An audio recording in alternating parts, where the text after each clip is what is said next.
Welcome back to the Win with Dice podcast, a podcast featuring members of the Win with Dice team. I'm Calvin, and I'm joined here by Ramon. What's up, guys? It's almost over. 2020 is coming to a close. Yeah, we're on the day of recording is on the 21st. Bit of a late recording session, but yeah, it's almost the end. It's Christmas this week. It's gonna be Crimbo on Friday, but it doesn't really. Crimbo, the Xmas. Yeah, I don't know. I guess it doesn't super feel like it, but it's still coming. It's practically here. It's practically right outside. As much as I don't know, man. 2020. I mean, the whole thing of like, oh, it's finally over. 2020, right? It's just like I don't think it works that way.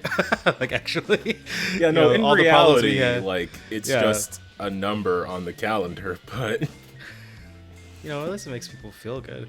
I forget what the artist is. I'll try and see if I can find it. But I saw it on Instagram where it was like a dude was like defeated like 2019 or something like that, and then it's like and he falls over, and it was kind of like the anime thing, and then it was like, and then it cuts to like a panel where it was like it just sees like 2020 and 2021, they're all like obviously bad guys, right? And they're like start laughing, they're ha ha ha ha, right? Because which is actually incredibly accurate on how the world is right now. I guess how the world always is. I also I know this isn't the last episode we're recording for the year.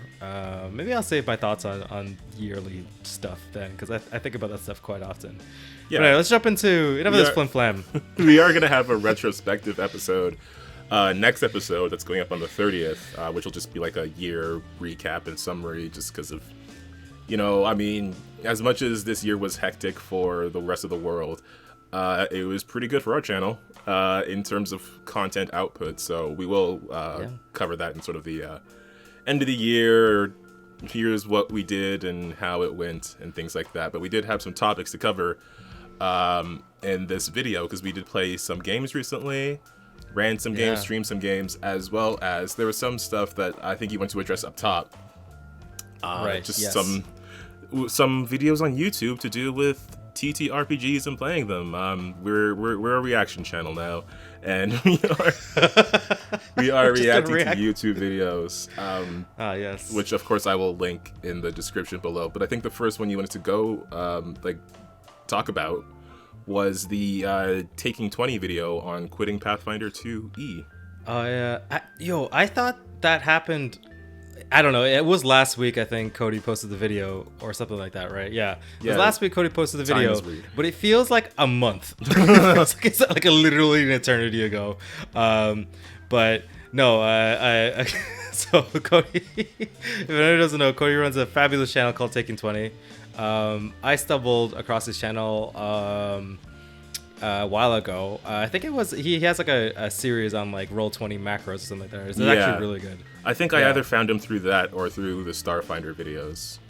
Yeah, definitely. I mean, that guy puts out quality content, and he recently put out a video about why he's quitting Pathfinder 2E, right? And that was like weird, because it was like I try to minimize my immediate reaction to things when I hear stuff, because it's like, honestly, it's like you first time you take something, it's like you react with your feelings, right? Yeah. So it's like I was like, what? How dare you? Yeah, I did get the vibe of some of that, like on the Reddit, that people were having this reaction that was like they thought it would affect the game significantly, because the Taking 20 channel does have a very large audience of like 250,000+ subscribers.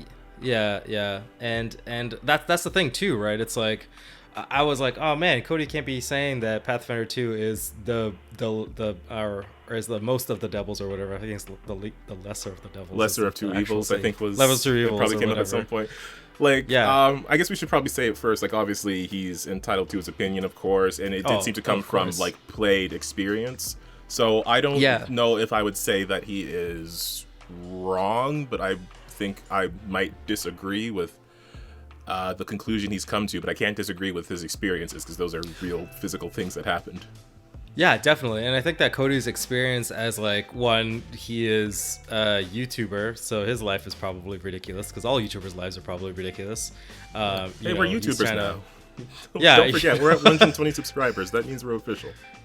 Yeah, I guess we're official YouTubers. But like life's always like, constantly doing all sorts of stuff, right? And like I think he has a kid too, Yeah. and like he's running his Patreon. He has like a lot of stuff going on. So like I think that in terms of his life, I understand. Like Pathfinder 2 is like, I think that on the GM side, it kind of requires a little bit of work, and this is what I wanted to kind of unpack. Where I stopped and was really thinking, I'm like, okay, what do I like about Pathfinder, and why would I use it over D&D? Because that's the case, right? That is actually the case. That might be because I played Pathfinder like first edition, right? Mm-hmm. And now I'm just like, yeah, Pathfinder 2 is the logical conclusion, right? It's new, it's better, use it, right? Obviously. Support the company you like. Yeah. Yeah. So I guess let's just describe as best we can and as fair as we can what he was saying in this video, which was essentially that he was quitting Pathfinder 2 and going to start playing Dungeons & Dragons 5e instead. And essentially what it came down to was he was saying that patterns were emerging with his players. Like these cookie cutter patterns, like no matter what the situation of the combat was, his players would always only default to a specific set of moves and then rotate between them each turn, like they would do. He described what the ranger and the swashbuckler were doing. He also specifically mentioned like he has a druid player who wanted to change their character because they were bored of turning into a T-Rex and biting the enemy, which on the surface does sound cool, but apparently this was like the only strategy they had. The most effective strategy they had.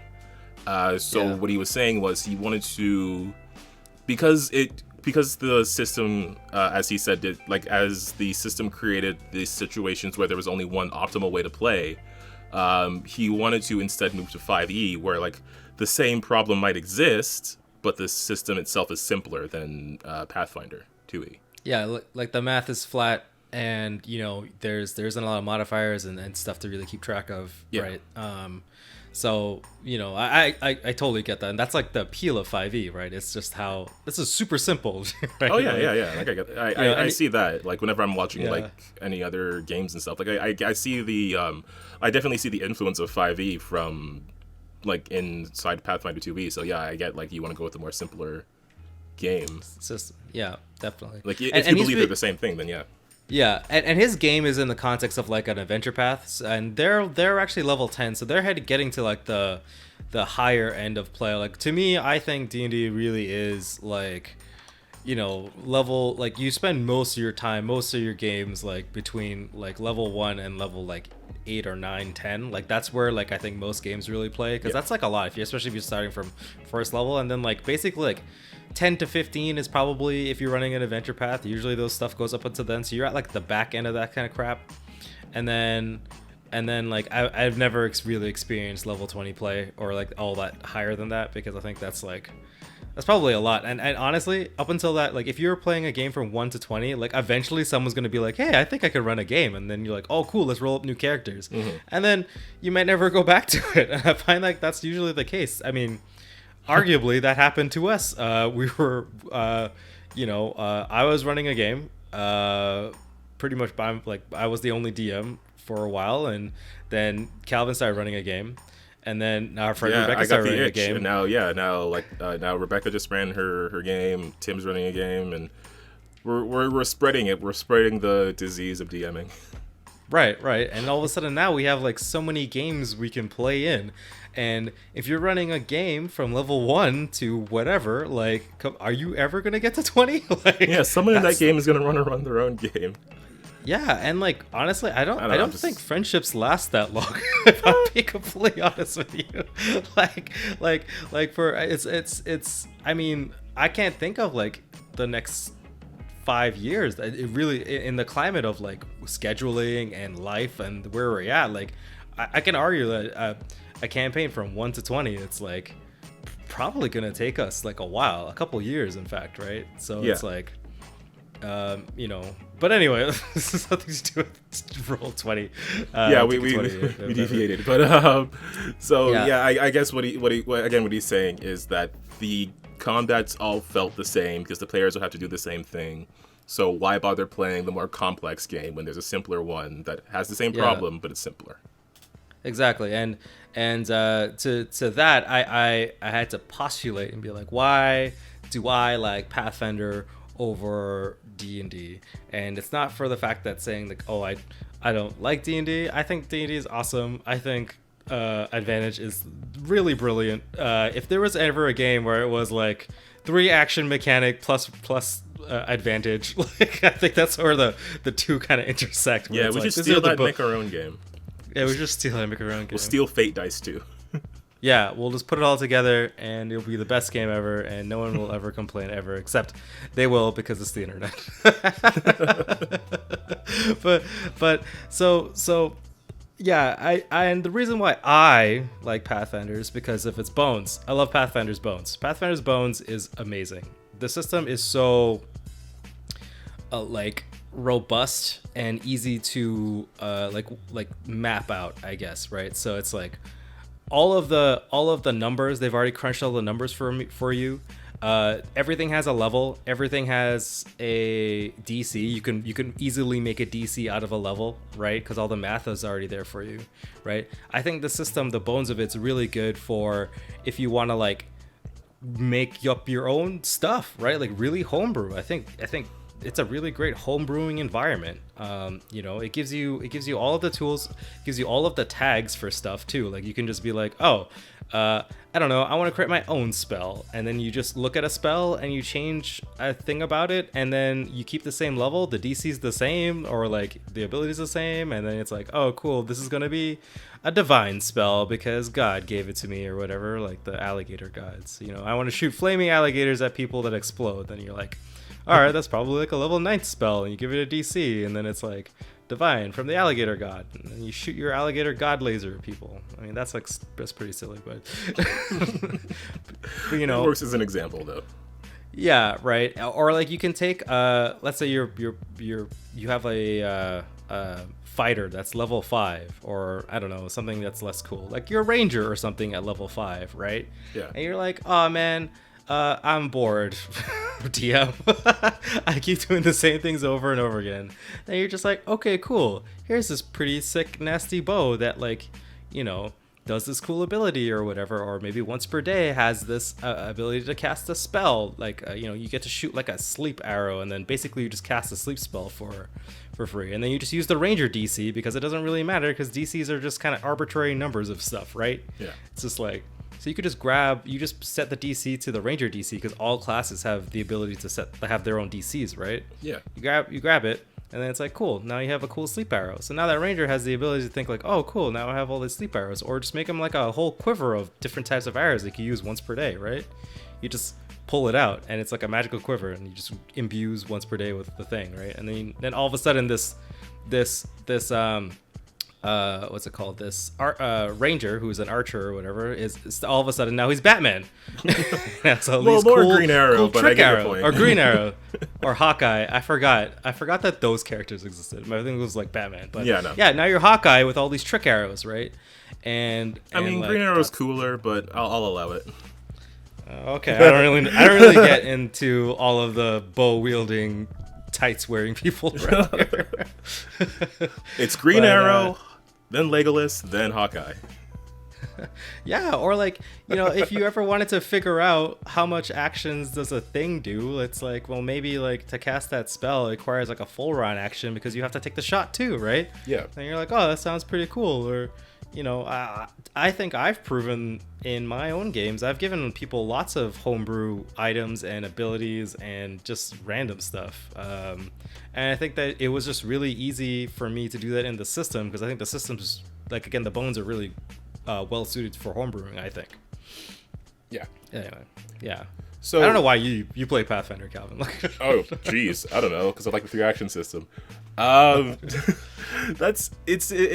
is a hard question for me to answer, but I guess it just comes down to genre and experience, because like the reason I haven't really gone to 5e, other than that, like one time I played ages ago, was just a matter of like playing with people. It's the same reason why you would get like a PlayStation over an Xbox for me, in that that's what everyone else is playing around you.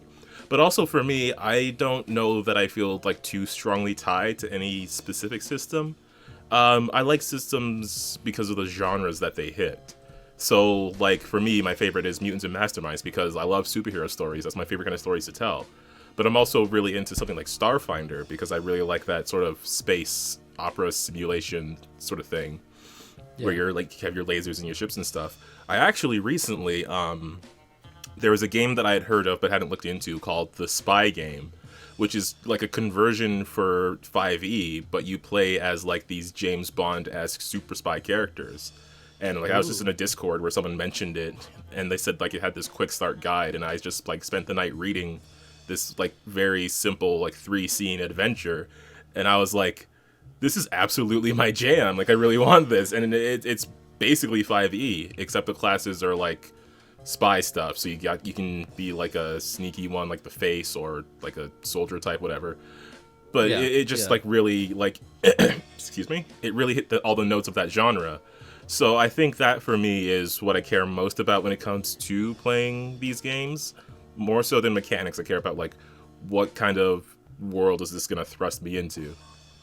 Because also I was just on like I was just playing Fate. I was guesting on some Fate streams, and that system is really adaptable to pretty much anything. So it fit really well in this situation where we're playing characters who are specifically like from these crazy unrealistic worlds, all meshing together.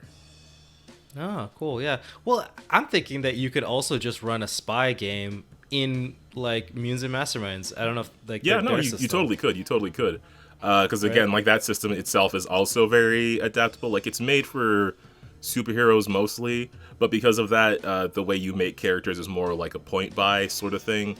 So you can pretty much make anything and have it function. Like a level 10 character can still function with another level 10 character, even if one of them is like a Black Widow type and the other is like this Superman type.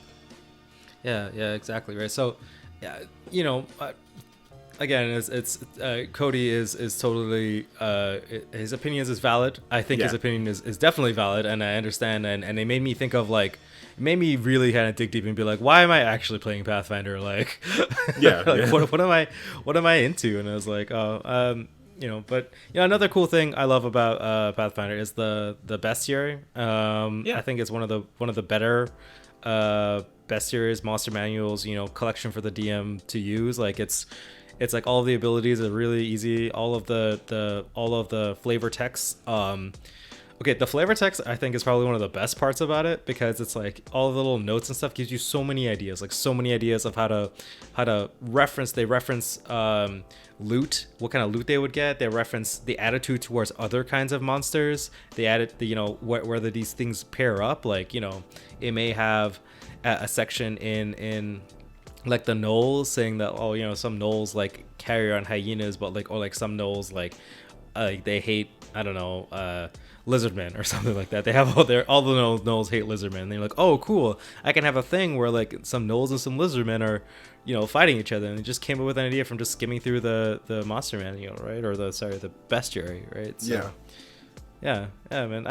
I think that's I think a lot of people have a lot of thoughts on what Cody said, as per like the YouTube uproar that happened with a whole bunch of people making stuff. Yeah, I saw some uproars. But like, so how would you, I guess, specifically address the criticism in this video? Because you're talking about like why you like the system still, because he's questioning like, why would I still play this system? So I get why you're saying, well, this is why I particularly play this system and what you like about it.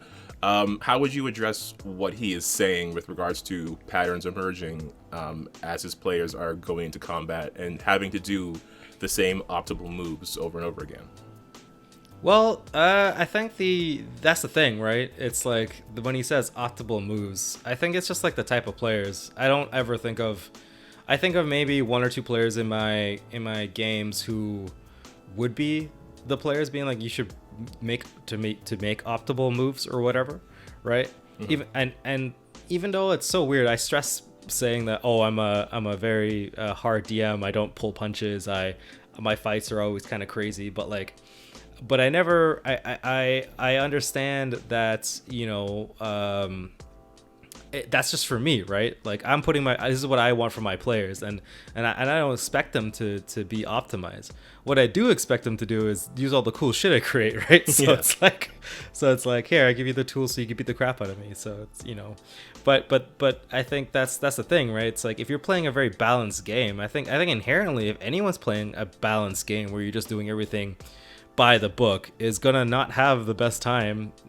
Like, you know, it's just not gonna be as cool, right? Like, the base game is fun. There's also lots of toys and tools and everything like that that's already in the book. But I think where the real magic for any type of gaming system is the shit that you just create up by yourself, right? That's wholly representative of you and your good ideas. Yeah.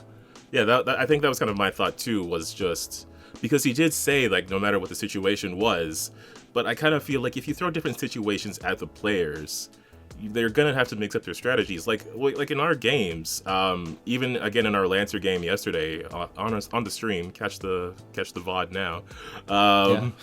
We did end up with like enemies that like some of them we could just go up to and blast and boom, and my grapples never worked. But if I could grapple and hit them with a chain axe.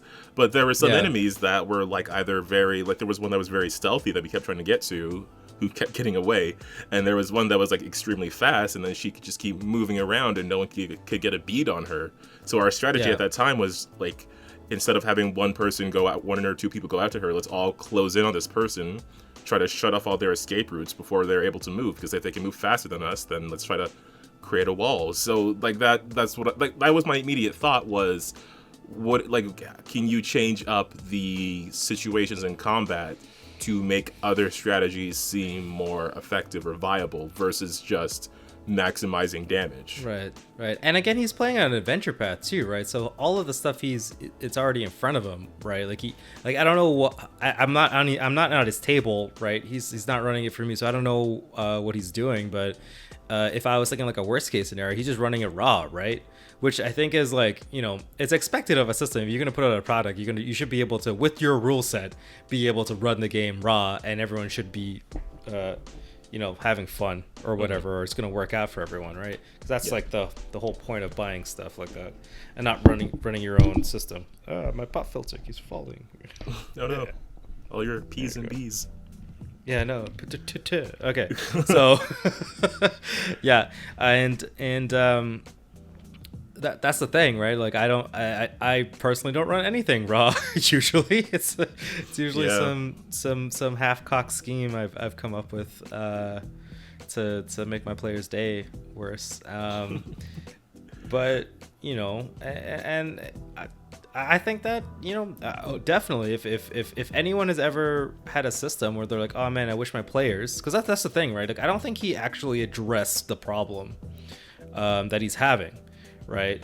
I think he's just trying to get something off his chest. But the problem, and I think when somebody watches his video and is like, wait a minute, I'm playing Pathfinder 2, I'm having the exact same issue with my players, right? They keep making the same decisions, and it's not so fun anymore for our party, or you know, our game. And it's like, well, but then it's like, well, Cody, but I like Cody, and Cody has really good ideas, because Cody actually does have really good ideas, right? He's a smart dude, and I listen to all of his stuff. But like, it's like, oh, Cody, people will make that level 1 conclusion where it's just like, oh, I need to be playing. If this is the case, then I need to be going to 5e, because that's the thing, right? And I was wondering about that, like how much influence people would actually take from that, because again, that was something I saw people worried about, like in their Reddit and stuff. But I mean, I don't know, I can only speak for myself. I know for myself, I will look at this and say, well, that's his experience, is it similar to mine, how do I feel differently? I don't know what other people are going to feel like. I don't know if they're just going to say like, well, Cody don't like it, so I don't like it neither. Cody don't like it, I don't like it. There's definitely those people with those hats on there walking around, and you know, I think they're just looking for an excuse to do something different or find something to rave about the internet, or put their opinions out there saying and like bashing down a system, or for to make them feel good, right? Yeah. And not all systems are perfect, but definitely my response to this is like, well, just make up some crap and give it to your players. Like Pathfinder 2 is great for just doing that, because they've already done all the math, and there's nothing you can really come up with if you're kind of using the same kind of general build of whatever's already in the book to really mess up the game. And if you do, who cares, because you could just fix it because you're the DM. Like I don't think people understand how much actual power you have. I don't actually believe you could ever actually ruin your game. Like it's like either like, everyone's just not having fun, including yourself and all the players, then just go do something else, right? Just start it over, right? Or just say that, whatever, let's just move on. But like, I think you should just try making some stuff up. Cool items, give like an ability to whatever, to like on a hit of something, like something cool happens. Or I know for my wife is playing a druid, so she has a plethora of options, like a crazy amount of options. But even still, she's like, this character isn't like, I want it to be a druid, but this character isn't playing the way like I kind of want her to, or like she was like, I was a little bit bored or whatever, right? Yeah. So then what I did was just I decided, okay, well, she wants to play like a princess, because she said like, I want to be a fairy, princess, mermaid, druid lady. And I was like, well, you can't be all those things all at once. That seems crazy. But I'll figure something else out. And then so I was like, okay, cool. You have all these cool magical, natural magical items that will transform you into like that give you different outfits, right? And you basically are like you're like a Sailor Moon-esque character that transforms into like different outfits, and like a magical girl. And they give her like really basic abilities. Like one of them just makes her walk on water, because it's like I based them off of like I forget what they're called, but they're like Pokemon outfits. They're just like, okay, someone drew a humanoid character that looked like a Pokemon. That was a Pokemon, right? So like I saw this lady, so someone drew a picture of a girl that's dressed up like Lapras, and I was like, okay, cool, this is what it looks like. I showed her the picture, and I was like, Lapras can make people like, the idea of Lapras is like a transport Pokemon, right? So then it's like, okay, so you could always walk on water no matter what, right? So you get water walk constantly, and everybody within 30 feet of you can walk on water. And I was like, that seems pretty cool, because you guys are on a pirate ship, and you guys are gonna have to fight people that are in the water, and now everyone can just walk on the water, and it's way cooler that way, right? Or all the melee characters can just get up into melee, slap the crap out of them. Yeah. Another one was like, okay, I think she really liked Shroomish, which is like this it's like a mushroom thing. Calvin, whenever you play Pokemon, yeah, I'll get around to it. You'll get around to it. You'll know all these things. Anyway, it's kind of like a cross between a mushroom and a kangaroo. I think it's Final Evolution. So it's really quick, and it jabs and stuff a lot. So I was like, okay, well, I just had an ability where it's like, every time you make before or after you make a melee strike, you get to move, like take a step or something, like take 5 feet step or a 10-foot step or something like that, right? Which means that like, she's not it's not necessarily a crazy power boost. It's more like positioning, if anything, right? Which is like, we'll change up the idea. So it's like, is this fight having a lot of people doing into position? Boom. Oh wait, guys, we're fighting on water. Don't worry, I got this, right? Boom. Like, and it doesn't impact, it doesn't really impact the action economy, right? It doesn't really impact like her decision making in terms of like, oh, I only have 3 actions, I need to cast spells. They're all passive abilities. They're all abilities that she can work into whatever she's already doing, but gives her an extra option, right? Yeah. I think the idea of it is, I think this comes to like kind of game design in general, and like what I think GMs are probably thinking about already. It's like, how do I make my characters feel special? And I don't want to overburden my players with more options in terms of like action economy options. I want to give them whatever their abilities are. I want them to be able to kind of flip on, flip off these switches to augment them. So instead of, it's like, so they're still, right, here's the thing, they're still making melee strikes, they're still, doing their hunt ability for a ranger and then choosing their target, but they have like additionally secondary effects that they're able to switch on, and then really get that. I think that's where that would actually just solve a lot of problems of repetition. It's just like, and give them situations where they're able to use all the different abilities, right? It's just it. Like, I don't know. It's just so weird because it's like you're like the master of the scenario. Just make the scenario where they're either gonna fail or succeed, and then see if they do it. Yeah, no, I get what you're saying there. Yeah. Just like adapt the situation or adapt the powers and give them more options if they don't see any other option. I think it also partially comes down to just how they play. In that, like, they optimize for maximum damage in every capacity, which is again it's something valid for a player to do. Yeah, definitely. It's just like if that's like the only thing that they're focused on, then they need to have something more to work with, I guess.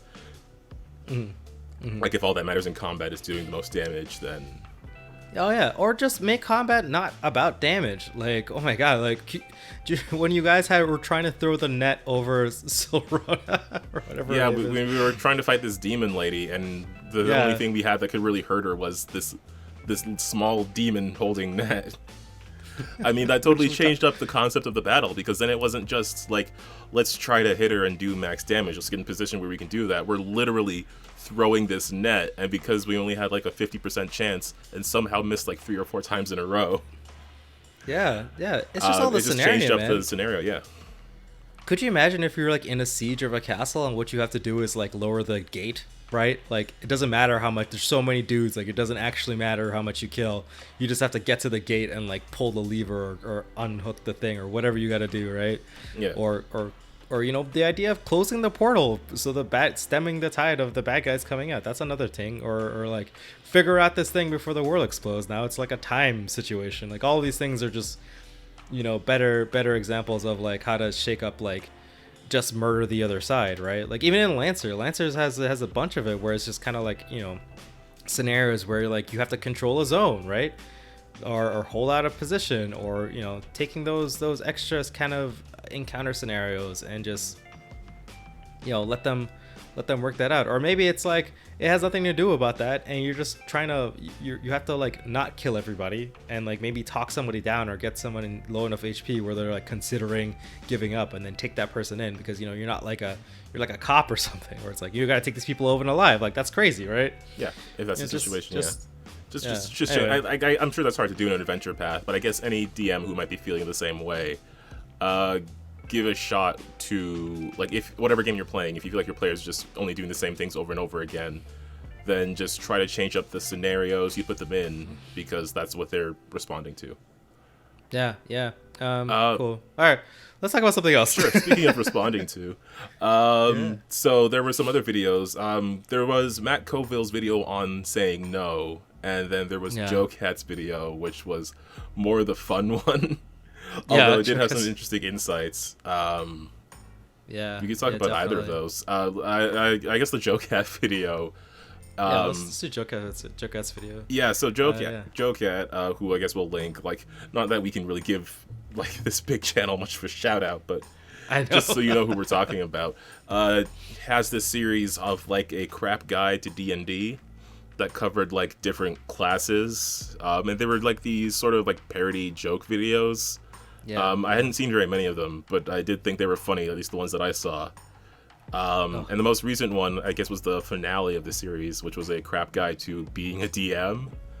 And then it was like this massive collaboration between like all these various, like I recognized like a bunch of them. I'm trying to remember names now. I think it was crazy. I saw overly sarcastic on there, which I was like, you guys haven't even played D&D. but it's hilarious because I think they talk about a lot of, like, at least Red's stuff about like tropes and stuff like that. Like, she references D&D all the time, and that's where I get a lot of inspiration too. So like after I saw it, I was like, hey, wait a minute, they don't have a D&D thing, and I was like, oh wait, no, that definitely is relevant. And there's just so many people. I was trying to remember like the ones that I see, like Aiden, Dingo Doodles, Zebashu, Dingo Doodles, Puffin Forest, XP Level 3. I've seen some RuneSmith stuff.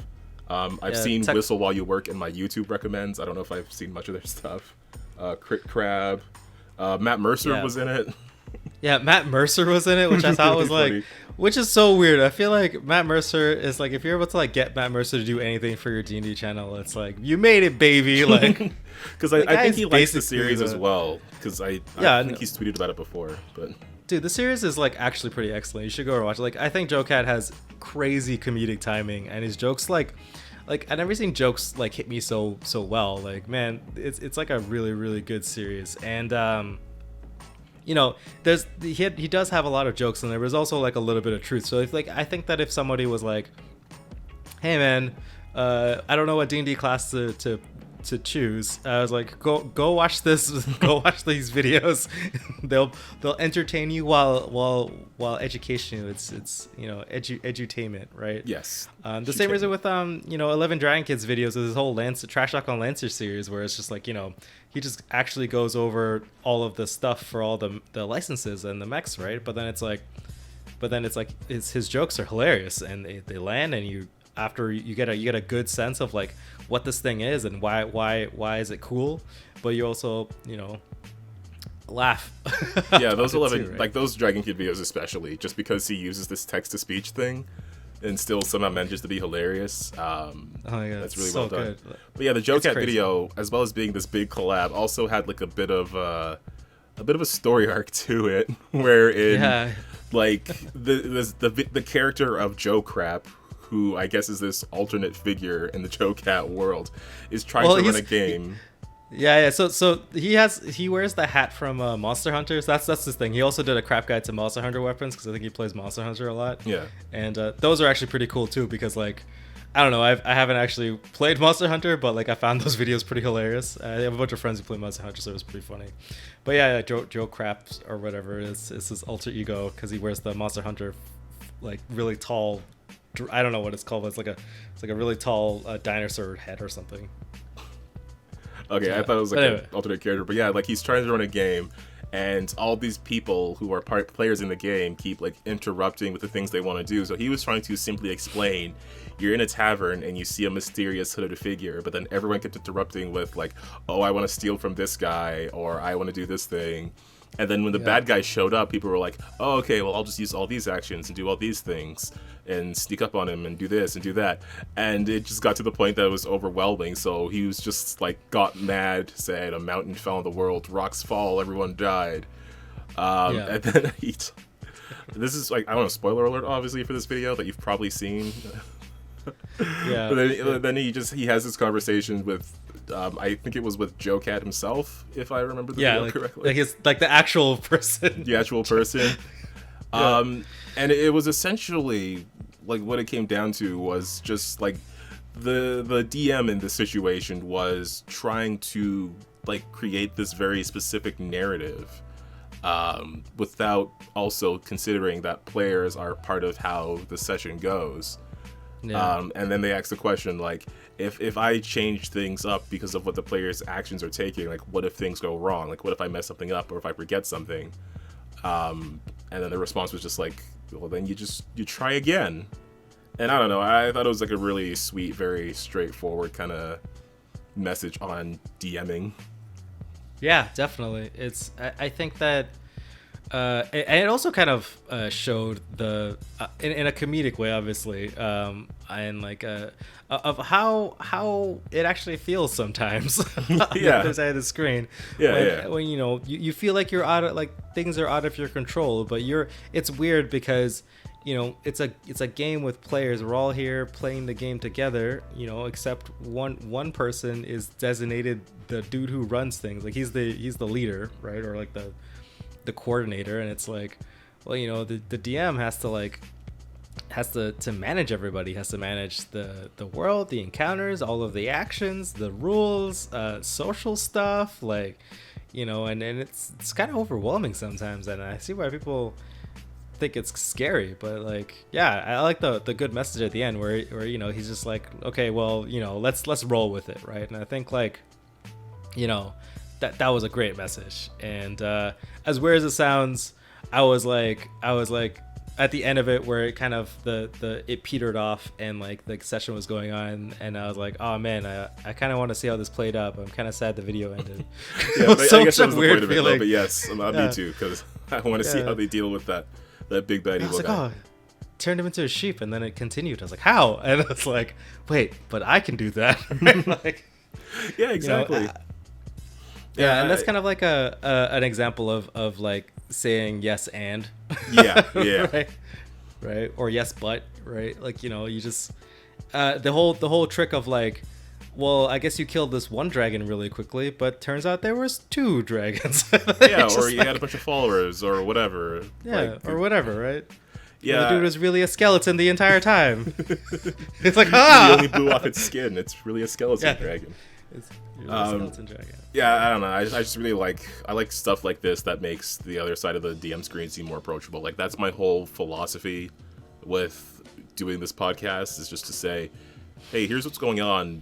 Here's what you're not seeing. But it's just, I don't know. It was just like it was a really nice video. You should definitely check it out if you're into RPGs or tabletop RPGs in any way. You might recognize a few people. Like, there are definitely, like, I would say majority of them I didn't know, but now I have a bunch of new people to like look up and see what their content is. Actually, it's weird. I think I've seen most of everyone. I think maybe not Crit Crab. Crit Crab was new to me. Oh, like, yeah, no, this? I was watching some Crit Crab stuff last night. It's mostly like narrating like these like Reddit posts about like mostly RPG horror stories, but some good stories as well. Oh, okay, cool. Maybe I'll check it's like, good background stuff because he also puts like these ocean sounds in the background. It's just like talking, so it's very good nice. like for background stuff. Okay, cool. Yeah, I'll check out his stuff. I mean, yeah, I think that was like I think that's one of the highlights of this year. It's JoCat completing his crap guide to D&D 5e. Like, yeah, man, for sure. that was awesome. And JoCat has like a crazy good attention to detail, I think, and I think that all of his, it's cool too, because if you ever watch it, Calvin, like in the playlist, like you'll notice that like all the thumbnails like in front of him, like every time he finishes one, he'll put the mini there. So It started off, I think the first one was Barbarian, right? So they started off at the end of the episode, it's just like the one Barbarian, but the beginning of the next one had like the Bard, and then it's like the Bard thing was there, and then it just kept going and going and going, and then he did his alignment one, and then he put the alignment chart at the back, and then, you know, he just kept doing all this stuff. So I thought it was really cool. I think I'll have to watch the whole series then. Yeah, no, JoCat's awesome. Okay, well, let's talk about another thing. Yeah, so that was a great video on saying yes and. Let's talk about a video that's just saying no. Well, it's like no but, or, you know, no and. I don't know where I'm going with this, but so Matt Colville, our favorite RPG YouTuber.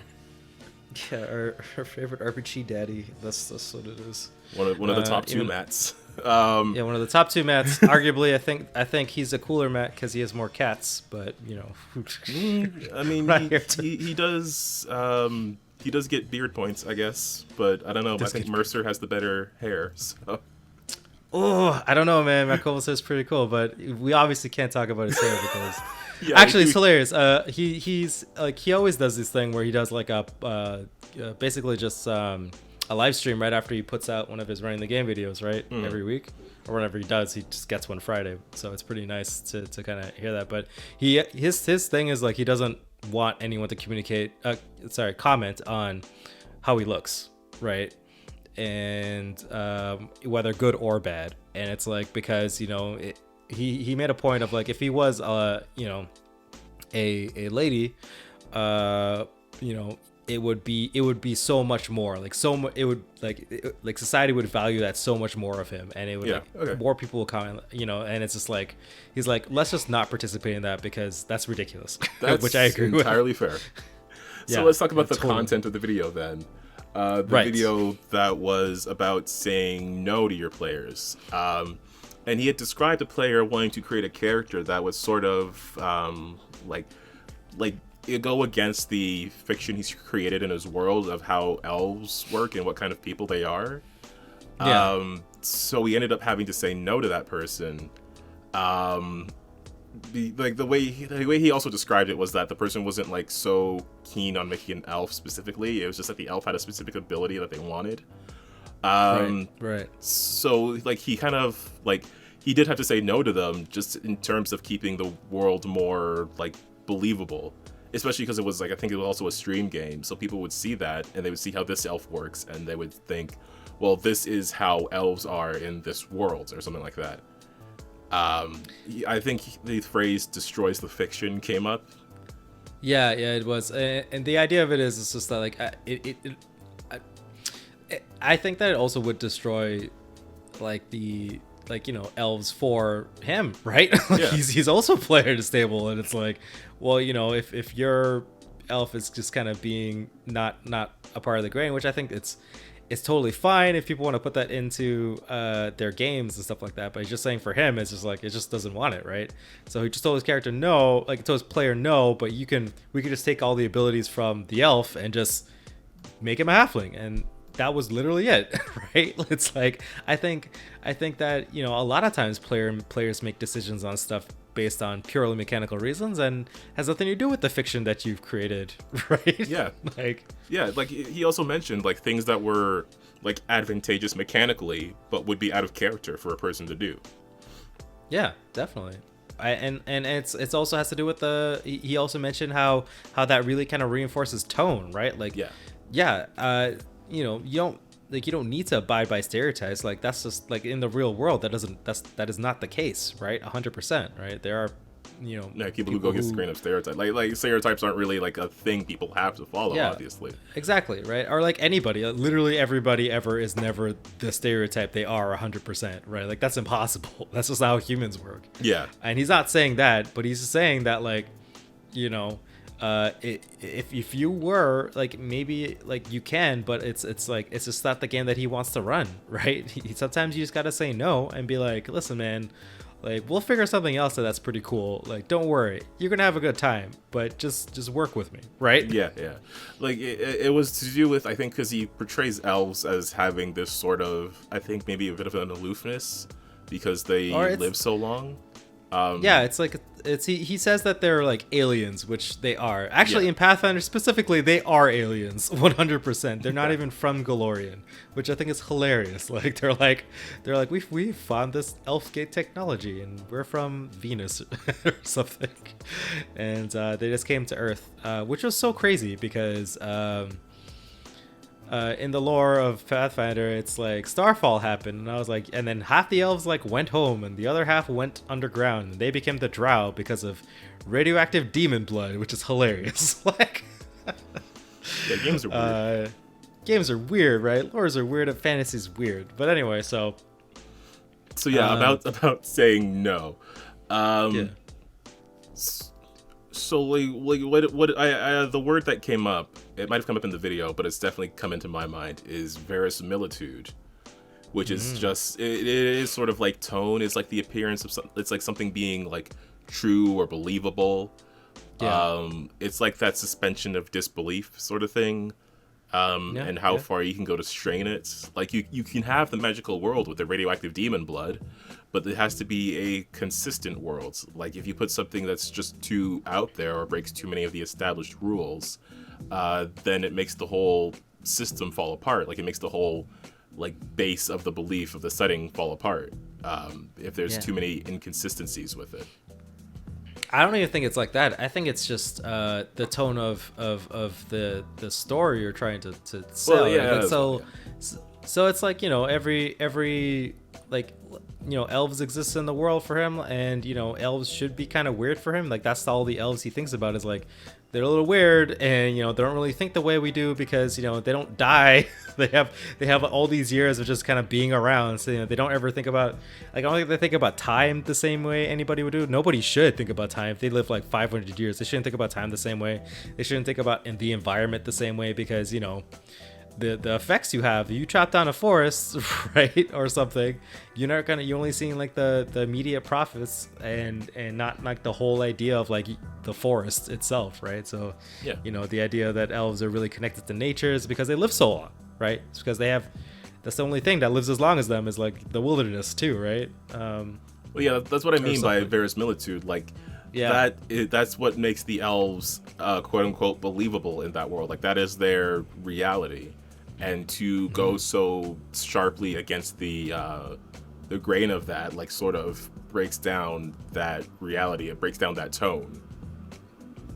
Yeah, yeah, definitely. I mean, I can't think of a time. I definitely have said no to a couple of stuff in my games, and you know, like my games. I don't think I have anyone. I said no. There's no gnomes. I was like, there's just no gnomes. Wherever you are, that's not where the gnomes are. If there is a gnome, and nobody really cares that there's no gnomes. Well, that's because halflings are better, Right. but I mean, they're just like we already have one short people. Like you don't need gnomes. But you know, I definitely, if a player wanted to play a gnome, it's like, well, you know, you're going to be the only gnome you're probably ever going to see unless you go back to Gnome Land, wherever that is in my world. well, that's more of a Yeah. yes and sort of thing. That's more of a like, yeah, we can do this, but here's how it's gonna have to work to keep the tone of the story or the setting Right. consistent. Right. But if I told a player, be like, you can't play a gnome, they're gonna be like, well, can I play a halfling? And I'm like, yeah. And they're gonna be like, yeah, okay. Like they can figure it out, right? Yeah, It's like, but yeah, it's like, which is obviously like a case of like they're not so tied to gnome as they are like some other thing that like gnome and halfling or whatever else share. exactly, right? And it's like, I've told my wife that you can't be all of the above at the same time. We have to figure it out. I mean, you could possibly be all that maybe by the end of the campaign or near the end of it, as you gain like titles and magic items and save some people and more abilities. You could be a dragon, druid, elf, gnome, wizard, sorcerer lady if you want eventually. But it's like when you're just creating a character, it'd be like, nah, fuck off. You're just like a chick in the forest. Like, Yeah, you're just starting out. You're level 1. you're level 1. No, I lost my train of thought. I was gonna say, it is the other side of the yes and. It's the no but. No but. There's the yes and then there's the no but. You should get that on a t-shirt, just like yes and then like a dash. It's like no but. Like, Pretty much, that'll be our first merch. First merch. Like just like no, this wouldn't work, but here's something we can do, or yes, you can do that, and you have to deal with this complication of it, or Exactly, and right. this thing happens as well. And I think it's great because then players they feel like, you know, they earn something, right? Like they have to earn it, or like, you know, there's a compromise. It's just like there's like the drama there, right? And it's like I think it's just like more personable, and it's just like if there's a game where anything goes, then it's not really like what's the point? Yeah. Like a story is kind of, if a story is just all wacky and goofball stuff all the time and anything goes and anyone can act any way they want, then it's like, you know what, I don't think there's anything there. Yeah, like it could be fun to do as like a once in a while kind Yeah. of thing, or like a one shot kind Yeah. of thing. But yeah, like for me, there would be no stakes in that. And then it's like, well, how Exactly. long do you want to stay like playing that sort of thing if there's Right. nothing to like gain or lose there? Exactly, right? Like there's no narrative fun. I think it's like, well, let's say you are playing somebody who's going against the grain or some sort of counterculture thing, right? So then what are you going to do when you need to step in line, or maybe you're, or like, you know, what do you everyone looks to you to, you know, navigate this cultural / social situation because you are of the people, right? Yeah. But your character has never done that or ever wanted to, right? They actually actively wanted to be separate from that. It's like, then, you know, what do you do, right? It's like the thing, and it's like then there's the drama, and then there's the fun, and then like your character has to dig deep, and then like, you know, there's some like character growth, and everyone feels good, right? Like, you know, so I think no but is a very powerful tool and shouldn't be looked down upon. I think there's a bad stigma of no in the DMing sphere of the internet, and people will always go to like, no, the players, whatever the players wants, the players get. And I think that is wrong. I think that's that's just silly. Like, don't ever just, it's not fun. It's just no fun. Gotta make it fun for you too. Exactly. That's exactly, like, it has to be fun for the DM too. I think, like, if there's a stigma for no, I think it comes from having like no sort of like follow-up statement, like just a flat no without a compromise or a here's what else you can do, or a here's what we can do to make this work, but just no, this isn't happening. Which, I mean, sometimes you have to do, depending on like what the situation is. Like, if it's someone in a moment who wants to do like 1,000 things on one turn, and it's like, no, you can't do that.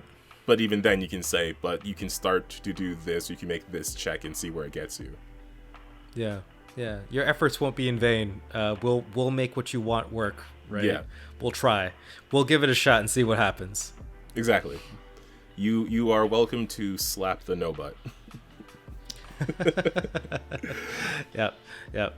Well, let's see. We are running a smidge low on time. I did want to cover Tim's game, but we're coming up on 56 minutes. So, do you want to squeeze that in? I do. Also, you mentioned something else you wanted to cover with regards to Lancer last week. Yeah. It was just like an idea for Lancer, where everybody was. It was kind of like a I forget what was that show. you said it. It was like a Hot Wheels show. Oh, or something. Yeah. I think you had mentioned Wacky Racers, but to me it sounded more like Hot Wheels. I think it's Acceleracers, where they had to travel to different worlds and then do races there, and there were bad guy robots they had to race against. Yeah, it was basically that, but like the idea of it would be like, your Lancer team would be involved with this like, planet long race essentially, and it's like you jump through all these gates, these teleport gates, and all the combats would be like I would be moving the map, right? Like that kind of cool thing where like I would be moving the map instead of like you guys moving across the map, and it's you guys would just be in different locations. And the idea of it is like, you would have those cool anime moments where like your mech turns into a car, then turns back into a mech kind of deal, like Robocross or something like. And and that kind of loops back around to making it fun for your players to have different options, right? So now, right, if your players are doing one thing where they're static all the time, you can't do that in the game, right? Like if you're immobilized, like you're gone, like you're just out of the race, right? So now it's like the whole scenario flips on its head, and characters players who normally play really stationary now has to figure something else out, right? You really just gotta make the situation just uncomfortable for the players. Like you're just changing up like the stakes of it and the functionality of the combat to, especially in Lancer. Like Lancer is really good for that. It is a system that like I'm still trying to wrap my head around. I know I was probably not very useful when we played. No, I think you were fine. I think you soaked up a lot of damage, which was great. I think for everybody involved, you're one of the. I think you and your character and Cora's character are the only really melee fighters. But you specifically, you're a very close range fighter. So it's like I think. I mean, I'll take the compliment. No, it was fun. Well, I was the one doing the stuff to you, so I was just like, oh god, like it was hard. It was hard not to just pick you because you were just right there. Yeah, pretty much. Like I was always the one because I wanted to grapple somebody so badly. You just had really poor rolls. Maybe next level I'll be better at it once I get more. Once I get more tech. Yeah, definitely. But maybe we'll leave the recaps for the end of the year our next session, our next podcast. Oh yeah, for sure, because we do want to do like a retrospective next session or episode or whatever. See, so yeah, we'll save those recaps because we do want to give them space so we can talk about both of them. I don't know if there's any other channel stuff we need to catch up on. We are at 120 subscribers right now. We appreciate every all 120 of you guys. It's thank you for your subscription and your support, your likes and your comments and all that jazz. It really means like a lot to us when you come and check out our stuff. And if you're not subscribed, please press the subscribe button, like us, put the bell notification on. That'll just like tell YouTube that you guys like what we're doing.